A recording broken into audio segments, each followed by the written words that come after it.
প্রেম যতটা সুন্দর শব্দ, ততটাই সুন্দর এর অর্থ।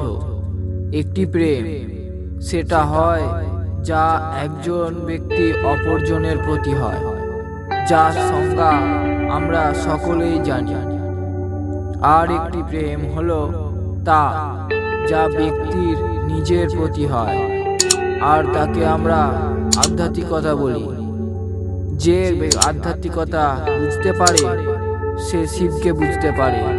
সেজন্য অন্য কারোর প্রেমের পাশে আবদ্ধ হওয়ার পূর্বে আপনি নিজেকে চিনুন, তবেই হবে নিজের এবং এই সংসারের কল্যাণ। প্রেমের থেকে পবিত্র না কোনো অনুভূতি আছে, আর না কোনো স্বভাব।